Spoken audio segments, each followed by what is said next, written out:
Nah, di filosofi teras ini ada 12 bab, yang mana di dalam rangkaian bab-babnya ini Henry Manampiring ini menawarkan berbagai pendekatan, termasuk pula pendekatan yang sifatnya wawancara dengan person-person yang menurut Henry Manampiring itu mewakili pemikiran filosofi teras. Nah, di awal bukunya ini Henry Manampiring seperti biasa selalu memberikan survei, jadi ia menyebutnya sebagai survei kekhawatiran nasional. Nah, survei kekhawatiran nasional ini memberikan kita fakta bahwa ternyata banyak sekali dari kita itu yang khawatir atau stres. Ini ditandai dengan survei yang dilakukan oleh Henry Manampiring ini bahwa ternyata kita tidak puas sama hidup kita kurang bahagia di percintaan, di perekonomian, atau di kehidupan secara umum. Dan faktor yang paling berperan dalam menumbuh kembangkan stres kita adalah tentunya sosmed. Jadi penggunaan sosmed yang berlebih itu juga menjadi amplifikasi terhadap stres yang kita alami setiap hari. Tetapi poin yang disampaikan oleh Henry Manampiring adalah reaksi kita terhadap stres, bahwa masalah adalah satu hal, tetapi reaksi kita pada masalah tersebut adalah hal yang paling penting, karena reaksi kita terhadap masalah tersebut adalah di bawah kendali kita. Berbeda dengan masalah kita yang kita hadapi sehari-hari, itu kan biasa bukan dikarenakan kesalahan kita. Misalnya masalah keterlambatan dikarenakan hujan, misalnya di pagi hari, itu kan bukan di bawah kendali kita. Nah, respon kita terhadap hujan yang membuat kita terlambat ke kantor itu adalah reaksi, dan itulah penentu seseorang bisa dikatakan menguasai filosofi Stoa atau tidak. Nah, filosofi Stoa itu sendiri adalah kendali emosi negatif. Emosi negatif seperti khawatir, stres, takut, benci, dan sebagainya. Itu kan emosi-emosi negatif yang mesti kita kendalikan. Itulah mengapa disebut sebagai filosofi teras, karena itulah yang selalu tampak ke permukaan, yaitu rasa cemas kita, takut, kecewa, dan sebagainya. Nah, seseorang yang paling dapat mengendalikan emosi negatifnya mestinya ya, kalau kita merujuk kepada bukunya Panji Pragiwaksono yang berjudul Pecahkan, adalah para komika. Kenapa? Karena para komika sebenarnya mencoba mengeksploitasi emosi-emosi negatifnya. Misalnya ia takut, ia cemas, ia jengkel, ia sedih, ia jijik, dan sebagainya. Kemudian membuat emosi negatif itu dapat menjadi bahan tertawaan mestinya. Tetapi kita tidak kemudian mengeneralisir bahwa semua komika itu merupakan seseorang yang berpikiran mazhab Stoa.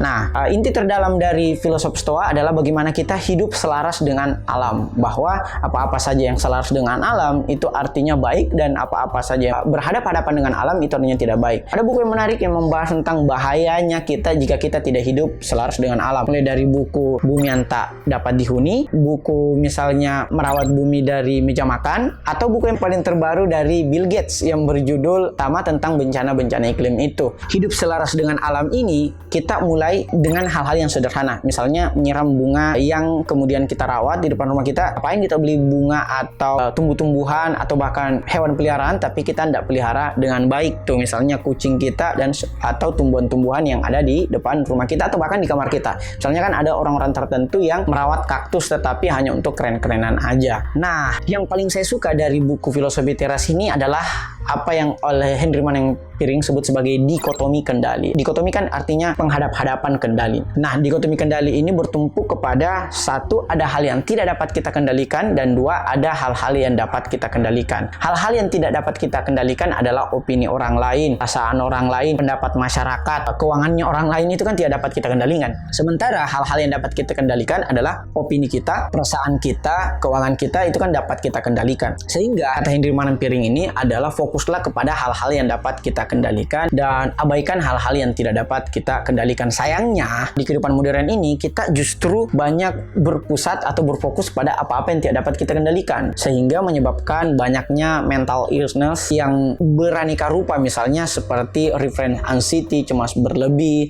stres, atau bahkan depresi. Nilai membuat kekhawatiran nasional itu sebenarnya menjadi meningkat karena kita mencoba mengendalikan apa-apa yang sebenarnya tidak dapat kita kendalikan. Sebenarnya ada satu lagi hal-hal yang dapat kita kendalikan tetapi sifatnya sementara, sehingga lebih lengkapnya frase ini kita sebut sebagai trikotomi kendali. Apa itu? Yaitu hal-hal yang dapat kita kendalikan tapi hanya sementara saja. Contohnya misalnya kekayaan kita, contohnya misalnya kesehatan kita, contohnya misalnya usia kita, itu kan dapat kita kendalikan tapi hanya sementara, tidak dapat kita kendalikan selamanya. Sehingga trikotomi kendali ini membuat kita dapat mengendalikan hal-hal yang dapat kita kendalikan, tidak dapat mengendalikan hal-hal yang tidak dapat kita kendalikan, dan kendalikan sewajarnya hal-hal yang dapat kita kendalikan yang waktunya hanya sementara. Nah, yang yang harus kita kendalikan adalah interpretasi dan persepsi kita. Interpretasi atau penafsiran kita terhadap segala masalah yang terjadi di dalam hidup kita, termasuk persepsi-persepsi kita. Karena terkadang antara opini dan fakta itu bercampur baur. Kita kemudian selalu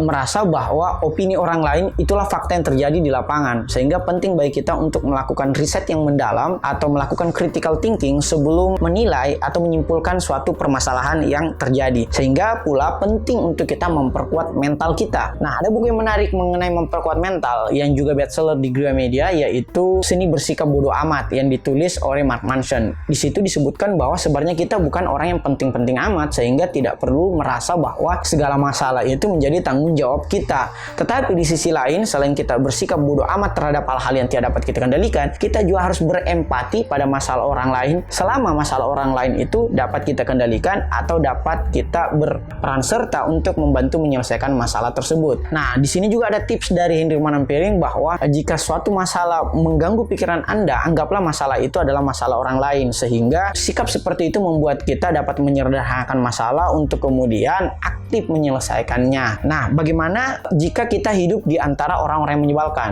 Nah, sebenarnya Henry Manampiring juga pernah nulis buku tentang 7 sikap orang-orang yang menyebalkan. Salah satu orang yang menyebalkan itu adalah orang yang berkomunikasi dengan kita tetapi dia tidak fokus dalam artian bermain gadget atau bermain sosmed. Nah, untuk hidup dengan orang-orang yang menyebalkan seperti itu, atau misalnya bagi saya pribadi adalah orang yang merokok tetapi tidak tahu tempat dan kondisi tertentu, kita dapat melakukan apa yang oleh Henry Manampiring akronim atau singkat sebagai STAR. STAR itu akronim dari Stop, Think, dan Assess, Respond. Atau jika kita menghadapi masalah dari orang-orang yang menyebalkan atau masalah-masalah yang sifatnya universal, misalnya kayak bencana alam dan sebagainya, kita harus stop dulu, pertama, atau berhenti, yang kemudian kita berpikir secara kritis atau berpikir secara bijak, dan kemudian kita memberikan respon atau memberikan tindakan.